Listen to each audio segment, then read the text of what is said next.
Bonjour à tous, bonjour à toutes et à tous. Donc on est en direct sur Play Châteaudun, le Facebook de notre ville de Châteaudun. On va attendre quelques instants que les uns et les autres arrivent.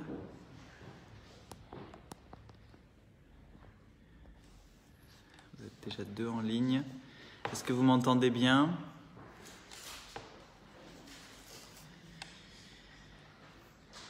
N'hésitez pas à mettre le pouce levé si vous m'entendez bien, si tout va bien, si le son est bon, si je parle assez fort. N'hésitez pas à poser vos questions. Je remercie les élus qui sont là et puis les équipes pour retranscrire et mettre vos questions. Donc bonjour à toutes et à tous. Alors je crois qu'il y a déjà des questions. Ah oui, Bastien sur Instagram, le centre-ville sera-t-il équipé prochainement en voitures électriques?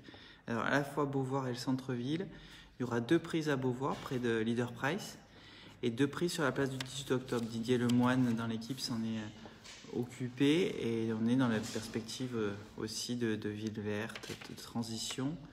Donc oui, il y aura des bornes de rechargement, ça a un petit coût et on travaille avec Énergie Eure-et-Loire, qu'on remercie Xavier Nicolas, notamment son président, et Didier Lemoine, son vice-président. Donc Bastien, Instagram. L'aire de jeu de Saint-Jean n'a plus que 2 petits jeux pour enfants. Allez-vous en rajouter un à la place de celui qui a été retiré il y a 5 ans? Demande Laura sur Instagram. Oui, on va regarder cela. Alors, c'est toujours des coûts d'investissement. On a un budget d'investissement malheureusement limité, contraint, mais on essaie d'investir au mieux. Mais on prend le point et on va le retranscrire au service technique, notamment donc à Saint-Jean. C'est vrai qu'il manque des petits jeux ici ou là. Alors, je crois qu'au niveau des aires de jeu, il faut connaître 2-3 règles. On ne peut plus faire d'aires de jeu nouvelles sans clôturer autour s'il y a une route à 30 ou 50 mètres pour des raisons de sécurité. Et 2, si les anciennes installations, rue Hélène Boucher et autres, ont été enlevées parce qu'elles n'étaient pas plus aux normes. Donc s'il y avait un accident, il y avait une question de sécurité et de responsabilité pénale, responsabilité de la ville de Châteaudun. Alors, il y a plein de questions qui arrivent. Adrien sur Instagram, avez-vous des projets pour les établissements vieillissants de la commune? École, gymnase, donc Adrien, oui, on le dit souvent, il y a 160 bâtiments publics à la ville. C'est beaucoup pour une ville de 13 500 habitants, une sous-préfecture, donc il faut un peu réduire la voilure parce que ça nous coûte en taxes foncières pour chaque bâtiment, en entretien, en électricité, en ménage, en chauffage, sur beaucoup d'aspects. Donc oui, il faut travailler en ce sens. Il faut aussi avoir un PPI, plan pluriannuel d'investissement, et puis le prévoir au budget. Mais certains, il faudra qu'on les loue, qu'on les meuble, ou il y a trop de logements ou de bâtiments vacants à la ville aussi, ce qui est un coût puisqu'on n'a pas de recettes associées. Voilà pour Adrien Instagram, on pourra en parler longuement. L'idée aussi, c'est d'avoir un schéma directeur sur nos bâtiments. On va faire travailler une junior entreprise d'une école spécialisée dans les infrastructures publiques en ce sens. Alors, il y avait plusieurs questions sur... vous êtes déjà 19 à regarder, hein, merci à tous d'être là, bonjour à tous, Corinne, Sylvie, Marion, Campis, etc.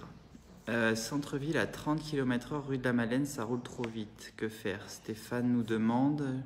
J'ai cru voir sur la rue Gambetta un peu la même chose. Oui, il y a des sujets.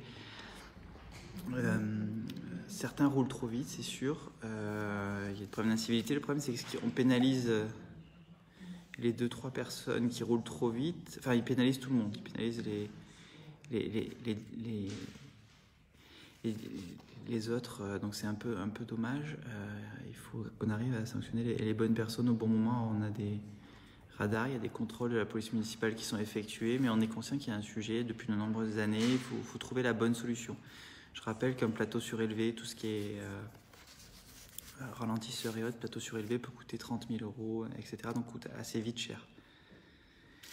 La même question un peu de Michel, pourquoi ne pas appliquer une limitation de vitesse à 30 km/h à toute la ville? Traverser la rue est parfois périlleux, par exemple la rue de Courtalin qui est très fréquentée. Après, je pense, il faut en débattre, il faut en parler. Bonjour à tous, à Christophe, Aurélie, Laure et les autres. Donc c'était une question de Michel. Si on met de 20 ou 30 km/h 20 comme la place du 18, c'est pas pour autant que les gens la respectent. Alors est-ce qu'abaisser le seuil de la vitesse maximum est un vecteur de baisse de la vitesse à débattre certainement un peu, mais ça a ses limites puisqu'il y a certaines personnes qui ne le respectent pas. Donc il faut échanger là-dessus. C'est vrai qu'il faut qu'on travaille sur ce sujet, mais les incivilités sont malheureusement trop nombreuses. Il faut que chacune et chacun respecte. Et j'ai bien conscience qu'en le disant, 99% respectent les règles. Il y en a très peu finalement qui les respectent moins. Mais vous avez beaucoup de questions en ce sens, sur finalement les excès de vitesse, les limitations, la vitesse excessive dans la ville, les rodéos, les passages rapides, du cours Vincent à la rue Gambetta. J'ai pas d'autres questions. Ça arrive, d'accord. N'hésitez pas à poser des questions, ils sont plusieurs à les noter. Bonjour à Raphaël, à Laure et aux autres. Juste, on a bien avancé sur le centre de vaccination à Gaston-Coutet, salle Gaston-Coutet, proche de Safran, avenue du Général de Gaulle. On cherche encore quelques bénévoles, donc n'hésitez pas à contacter le service ressources humaines de la ville au 02 37 45 11 91. Je répète et peut-être vous pouvez le mettre en commentaire. 02 37 45 11 91. Il y a une adresse email également. Il y aura encore un moment de vaccination là, par rapport aux vaccinations de ce mois d'août, le 31 août, salle Gaston-Coutet, de 11h à 15h, sans rendez-vous. S'il y a d'autres questions?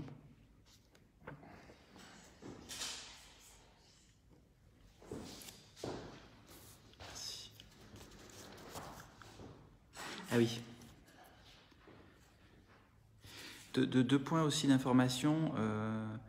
On installe pour continuer à embellir notre ville et à essayer d'être le mieux possible. On va installer des panneaux d'affichage libre en remplacement des anciens. Vous avez devant la GSP par exemple, à plusieurs endroits, ils sont en train d'arriver. Il y en a une dizaine, d'en avoir un peu dans toute la ville pour informer les Dunoises et les Dunois et avoir des panneaux un peu plus neufs, un peu plus jolis.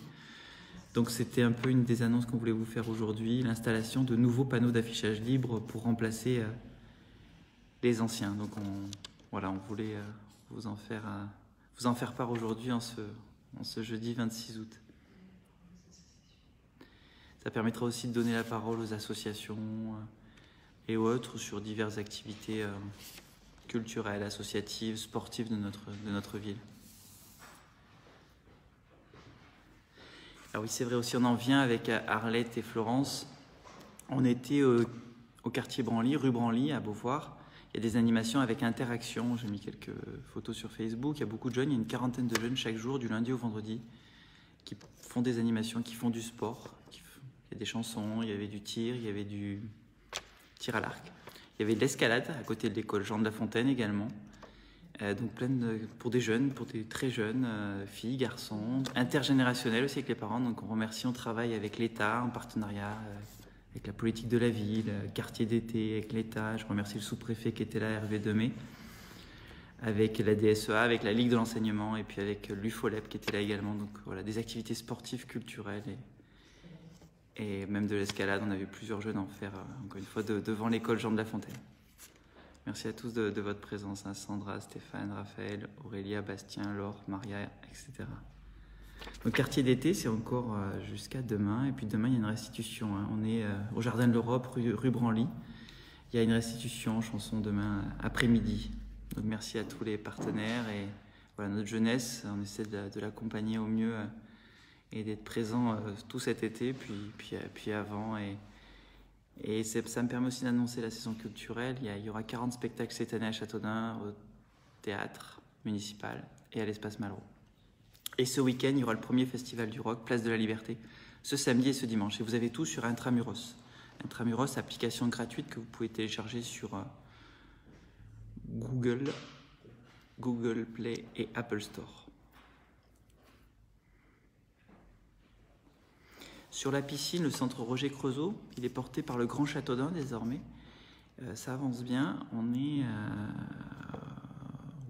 Les travaux avancent bien. Il devrait se terminer à la fin de l'année, début 2022, pour avoir une piscine, en tout cas des vestiaires, des toilettes, plus attractifs, plus neufs, et une accessibilité PMR également, personnes à mobilité réduite. Donc voilà, on rénove notre centre nautique Roger Creusot pour, j'ai envie de dire, le bonheur de toutes et de tous. C'est un peu de temps d'attente, mais début 2022, chacune et chacun pourront retrouver le bassin et puis la natation ou le subaquatique à Châteaudun. Je ne sais pas s'il y a d'autres questions.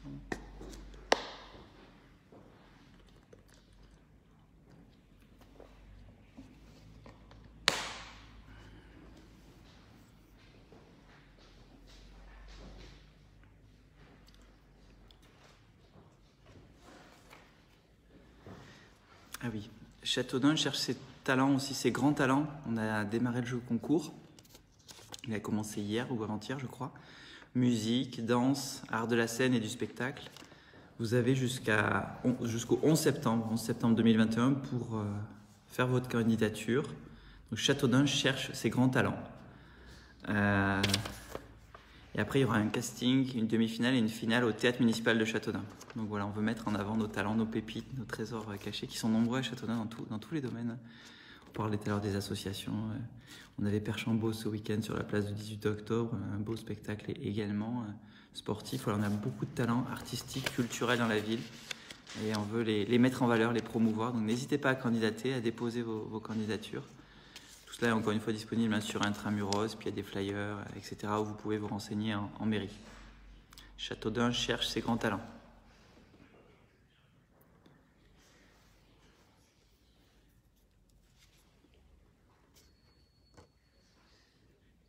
Ça va, vous m'entendez bien?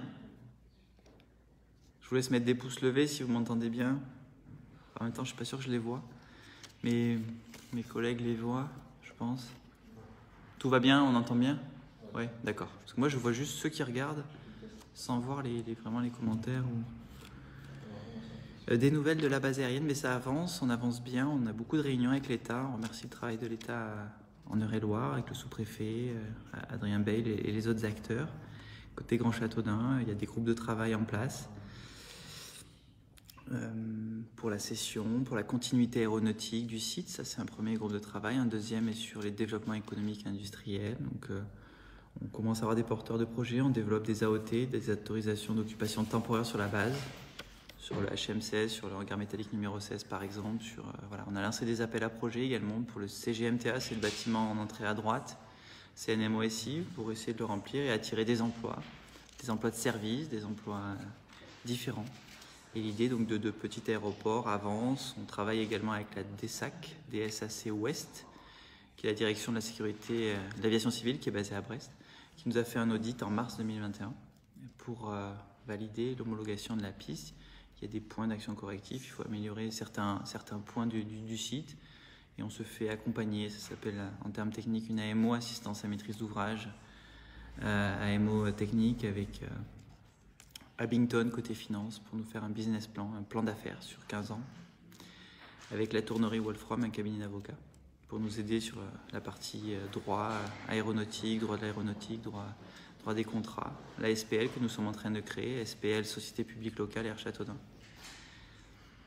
Et puis côté aéronautique par les aéroports de Nice Côte d'Azur qui nous ont mené un travail conséquent d'études de marché, d'études d'opportunités, montrant qu'il y avait des possibilités d'aviation d'affaires importantes pour Châteaudun et donc pour demain avoir un levier d'attractivité, de compétitivité pour le Grand Châteaudun, le sud de l'Eure-et-Loire et au-delà le Loir-et-Cher, le Loiret, l'Eure-et-Loire et même au-delà côté Sarthe.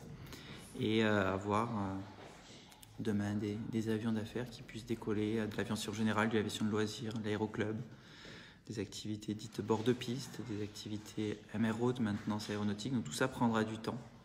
Ça se compte en années, en nombreuses années, mais on avance, j'ai envie de dire le plus vite possible avec les moyens financiers que l'on a, c'est-à-dire réduits.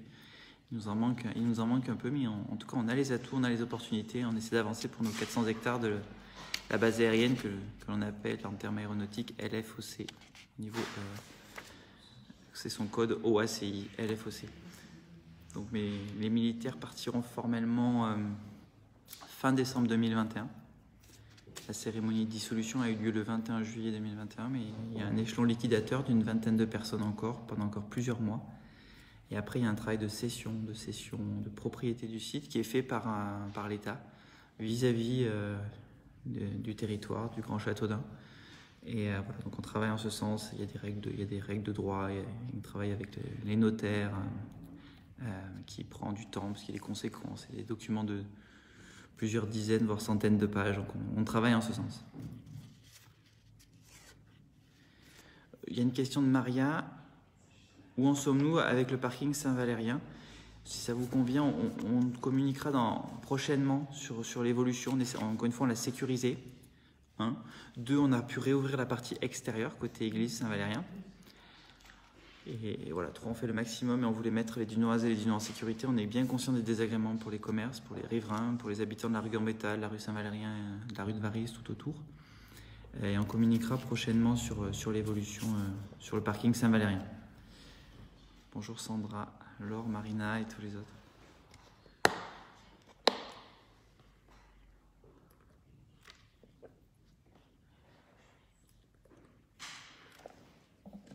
Vous m'entendez bien, hein? Désolé, je bois un peu parce que ça fait peut-être un peu contre-jour, mais j'espère que ça va.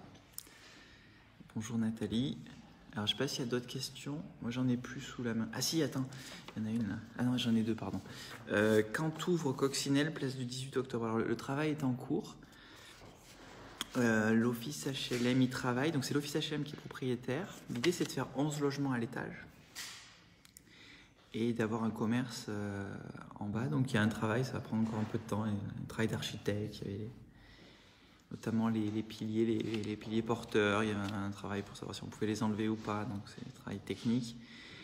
Voilà, mais d'ici quelques mois, on pourra vous en dire plus et plus précisément sur l'ouverture prochaine d'un beau commerce pour notre centre-ville, c'est très important.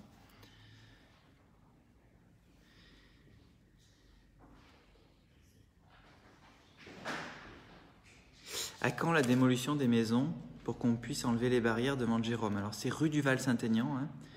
Rue du Val-Saint-Aignan, je crois que c'est au 97 exactement, donc il travaille au maximum. Entre le Grand Châteaudun et Châteaudun, il y a eu un rapport d'expertise. Donc la démolition des maisons devrait intervenir fin novembre, début décembre. Voilà, je suis désolé, on ne peut pas aller plus vite, mais on fait le maximum pour je suis conscient du désagrément pour les commerces, pour le garage, pour le bar tabac, rue du Val, pour les riverains, pour tous les Dunois, parce que ça embouteille, en tout cas ça crée des embouteillages autour et ailleurs, donc on est conscient Jérôme, mais on fait le au plus vite avec les règles de droit et les procédures d'urbanisme en cours. On a signé un arrêté j'ai signé un arrêté de péril encore, je crois que c'était hier ou avant-hier. Alors, peut-on envisager un lieu où pratiquer l'escalade en grande hauteur, demande David. Dans un gymnase, je crois que le gymnase Foucault, gymnase de Zola en a un, le gymnase du lycée, collège Zola, de la cité scolaire en a un. J'entends le point, alors il faudrait préciser grande hauteur, combien c'est, ce qui manque, quelle valeur ajoutée ça rapporterait à notre ville et peut-être combien ça coûterait en investissement. Et peut-être le lieu, il faut qu'on travaille, c'est un dossier, c'est un sujet, mais c'est intéressant comme question. Tout ce qui peut amener de l'attractivité à notre ville en termes sport, en termes sportifs, en termes culturels. C'est un vecteur aussi pour l'emploi, pour la santé, hein, pour les sujets cruciaux, hein, attirer des PME, développer des emplois et développer la santé à Châteaudun et dans le Grand Châteaudun. Donc, bonne question David. C'est marrant parce qu'on était tout à l'heure avec les jeunes à escalade devant l'école Jean de La Fontaine. Il y avait 2 murs, mais plutôt petits, hein, mais les jeunes s'amusaient bien. Ils étaient ravis. Certains le faisaient pour la première fois, d'autres pour la 2e ou 3e fois et ça avait mal aux mains et aux avant-bras après. C'est vrai que c'est un beau sport, l'escalade, et Châteaudun est terre de jeu, on est ravis de l'être. On a 50 associations sportives à Châteaudun, on les salue toutes. J'en profite pour dire que ça sera le samedi 11 septembre, la fête des associations à Châteaudun, de 10h à 17h, et ça sera à la halle de Sangeville, rue de Sangeville, juste derrière la gare. Alors, Envisagez-vous des places pour les voitures électriques dans le centre-ville? Demande Bastien. Oui, puisqu'il y aura des bornes, donc 2 bornes à Beauvoir, à côté du siège de l'office HLM, hein, rue Henri Dunant, pas loin de Leader Price, et 2, c'est des bornes doubles, je crois, et donc une seule borne de double. Place du 18 octobre, on serait plutôt face à Déco Créatif et au bistrot, voilà. Ça aussi, c'est des petits vecteurs d'attractivité pour notre ville. Quelqu'un qui est à côté, qui fait un chemin entre Chartres et Blois pourra passer à Châteaudun, s'arrêter et consommer dans nos commerces, en centre-ville et dans nos commerces, dans nos 130 commerces de proximité.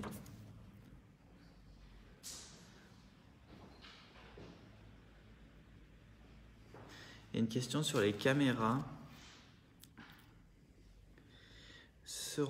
Des caméras seront-elles mises en place dans certains quartiers? La question s'adresse à Beauvoir et Camus. Alors, il y a déjà plusieurs caméras. Une caméra et une pause coûtent à peu près 10 000 € pièce. On n'a pas beaucoup d'aide. On a fait des demandes au niveau de l'État, du FIPDR, mais le fonds, c'est un fonds interministériel de prévention de la délinquance. Mais il n'est pas forcément très doté, ce fonds, et donc on n'a pas forcément beaucoup de retombées. C'est aussi pour les policiers, leur tenue. Ça peut être aussi pour les protections en termes de sécurité routière.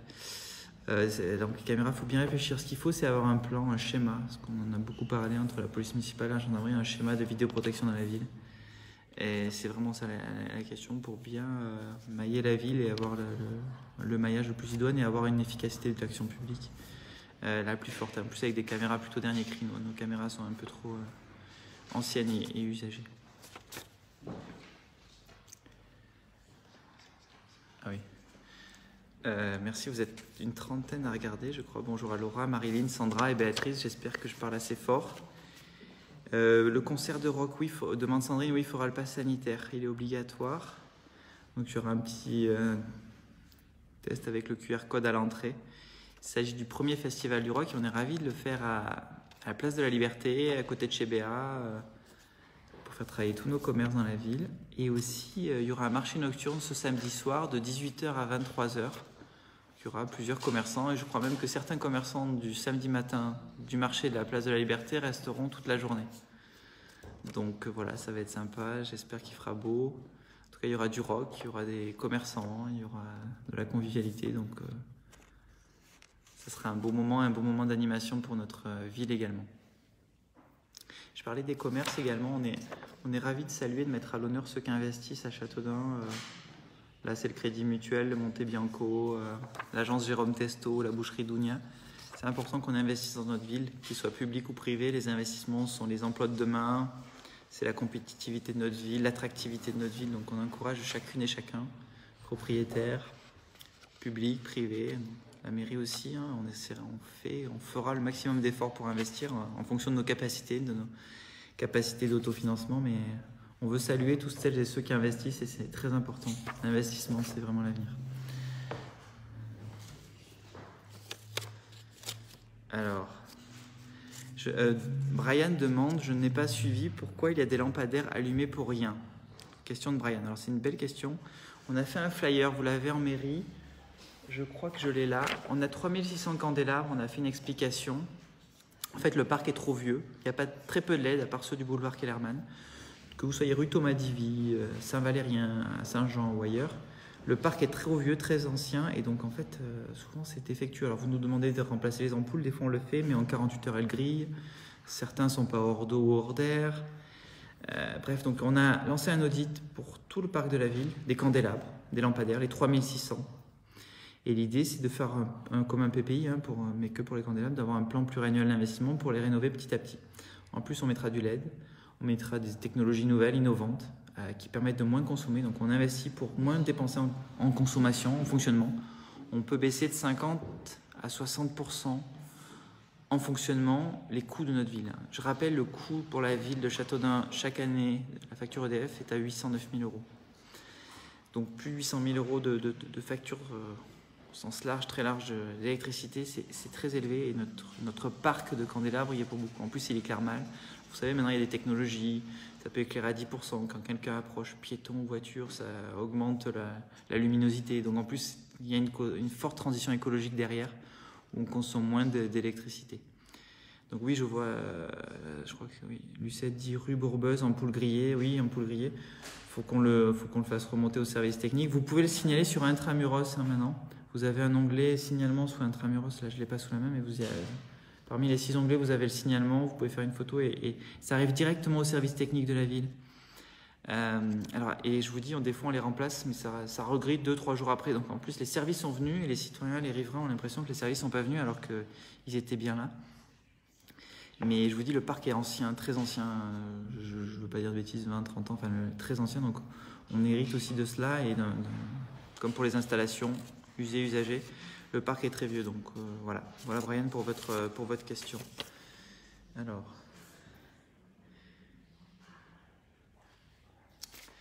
Lucette et Frédéric demandent, peut-on mettre des agents de police à la sortie de l'école Charles Perrault et rue du Coq pour faire la circulation?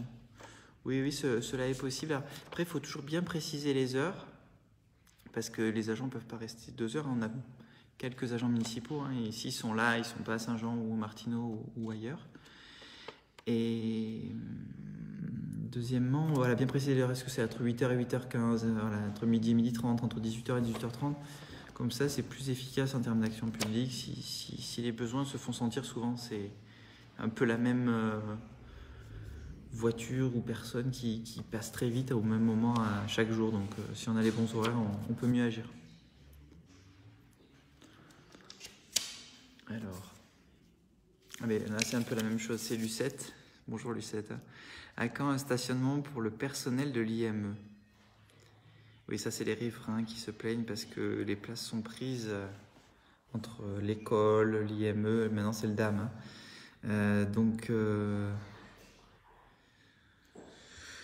Sûrement un travail à faire, mais c'est vrai que cette zone a peu de places de parking et beaucoup de gens qui veulent s'égarer, donc c'est sûr que quand il y a du monde, c'est un peu compliqué. Je vois 16h30 pour Perrault, là je vois certains commentaires. Et je vois Jean-François qui dit éclairage, impasse du Frou est-il envisagé? Bonne question, mais on va faire remonter. J'ai vu notre DGS qui était là et je remercie notre directeur des services techniques qui, même en congé, regarde aussi. Donc je pense qu'ils vont noter les points. Voilà, ça permet aussi de faire remonter les points. Mais j'insiste, Intramuros. Le petit mail, ça envoie automatiquement. Vous prenez la photo, signalement, 3 lignes de petits mots et puis ça arrive au service technique de la ville, au CTM, au centre technique municipal, pour apporter des réponses à vos besoins. Alors, encore 2 questions. Où en est-on concernant les travaux du cinéma, demande Émilie. Alors, on est sur la GSP qui fait 2 hectares. On est sur une procédure d'expropriation. On attend une réponse d'un expert. Alors, je sais, il y a souvent des questions d'expertise, mais c'est normal. Hein, c'est un état de droit. Donc, il y a une procédure d'expropriation avec des débats contradictoires écrits avec des avocats. Et après, ça passera devant le juge de l'expropriation. Quand le prix sera fixé, la ville sera pleinement propriétaire du site. À ce moment-là, on pourra avancer sur les travaux du cinéma, mais nous soutenons notre cinéma, Madame Bentabé, son porteur de projet. On a besoin d'un beau cinéma à Châteauvieux. Là aussi, c'est vecteur d'attractivité pour les familles, les jeunes, les moins jeunes qui aiment le cinéma, pour tout âge. Et puis, en plus, on serait bien entre les Martineaux et le centre-ville. Il pourrait être dans un beau lieu au niveau de la GSP, donc ça prendra encore plusieurs années. Je suis désolé, mais les choses prennent du temps, prennent des années. Parfois même encore plus longtemps sur la base aérienne. Il y a des sujets qui prendront 10 ans, 15 ans, 20 ans, 30 ans. Ce qui compte, c'est les engager maintenant, d'aller le plus rapidement possible, de servir l'intérêt général et d'avancer. Donc voilà, Émilie, on est mobilisés derrière notre cinéma, mais vous pouvez y aller. Hein. Ils ont réouvert et ils seront ravis d'accueillir les uns les autres. Il y a OSS 117 et d'autres films actuellement. Moi, j'ai pas eu le temps d'y aller, mais ça doit être sympa. Peut-on éclairer le rond-point route de Brou la nuit? On ne voit rien, dit Jonathan. Merci Jonathan, on prend note de ce point. On fera passer, encore une fois, au service technique, mais j'espère, et je pense qu'il y a certains regardent ce Facebook Live. Et donc, oui, c'est bien, on prend les points. Après, pensez toujours que plus on met de services publics, plus on met de dépenses publiques. Donc, il faut toujours équilibrer les choses. Hein. Plus on demande de trottoirs, plus on demande d'éclairage, plus on demande de choses, plus on a de dépenses assujetties. Hein. Il faut mieux privilégier l'investissement. Le fonctionnement, c'est un récurrent en 2021, en 2022, en 2023, en 2024, 2025, 2026. Chaque année, ça revient. L'investissement, c'est mieux. Et puis, si on arrive à avoir du LED, de l'éclairage à la fois léger, souple et efficace, avec beaucoup moins de dépenses de fonctionnement, ce sera l'idéal. Il faut toujours investir, innover. On le voit quand on est particulier, je sais pas moi, on rachète un frigo ou autre, la consommation énergétique, elle peut passer de E à B ou de E à A ou à A+, et c'est ça qui compte, y compris pour notre planète et la transition écologique. Alors moi, j'ai plus de questions là.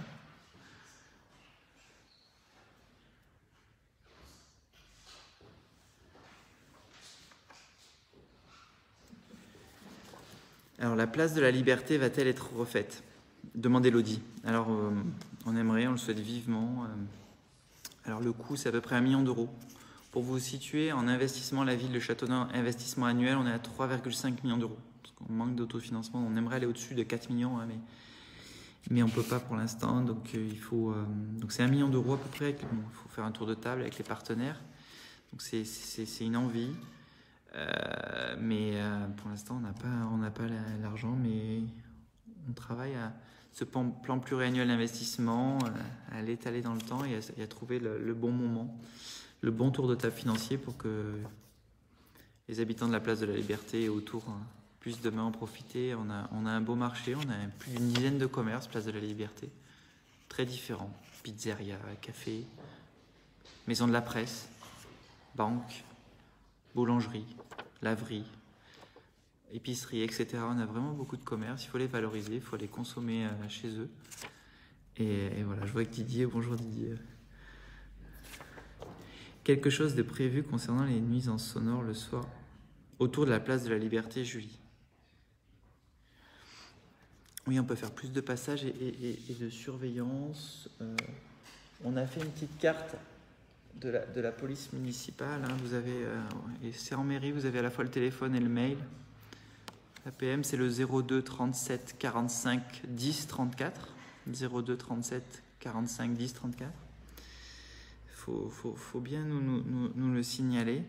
Peut-être préciser, Julie, mais peut-être en message privé ou sous une autre forme, à quel moment sont ces nuisances sonores exactement où, voilà. Donc, une fois, plus vous êtes précis dans vos demandes, plus nous, on peut agir en termes de politique publique à nos services, que ce soit les services techniques, la police municipale, plus c'est précis en termes de temps, lieu exact. Si c'est, je sais pas moi, aux 3 rue Laurentine Proust ou si c'est aux 4 rue Pasteur, alors on sera plus à même d'agir. En tout cas, merci Julie pour cette remarque et cette question. Et merci à Eric pour son humour qui propose de rouler en 4x4 boulevard à Schweitzer, Paris, Dakar. Oui. Refaire une rue de ce type, c'est 200 000 euros en investissement. 200 000 euros. Avant notre arrivée, on était à justement 200 000 euros par an d'investissement pour les routes, la voirie trottoir. Pascal Beauvillain s'en occupe. On est passé à un peu plus de 300 000 euros par an de mémoire. On a 80 km de route. Donc vous voyez, il faut faire quelques ratios et quelques analyses, mais ça prendra très longtemps de refaire toutes nos rues de Châteaudun, de Châtenay à Niveauville, de Crépinville à Labroise, de Saint-Jean au Martineau. On sait qu'il y a beaucoup de nids de poules, qu'il y a des choses à refaire. Voilà. Il y a beaucoup de questions, vous êtes un peu plus de 40, merci à vous.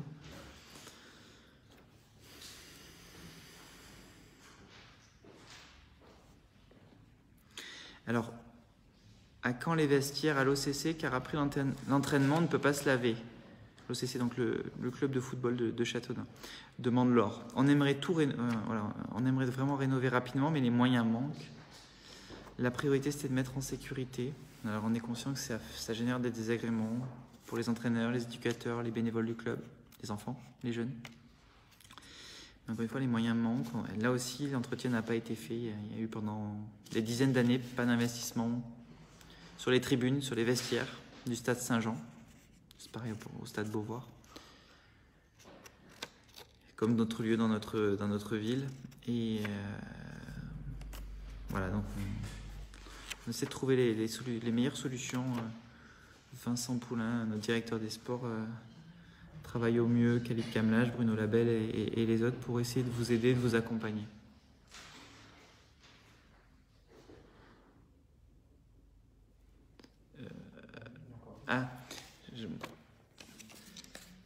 Alors moi, oui, ce format interactif vous plaît.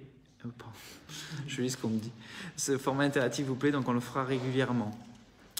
N'hésitez pas. Voilà. Puis si vous avez d'autres questions en Messenger, je crois que c'est sur Twitter aussi, Play Châteaudun à chaque fois, Instagram et LinkedIn.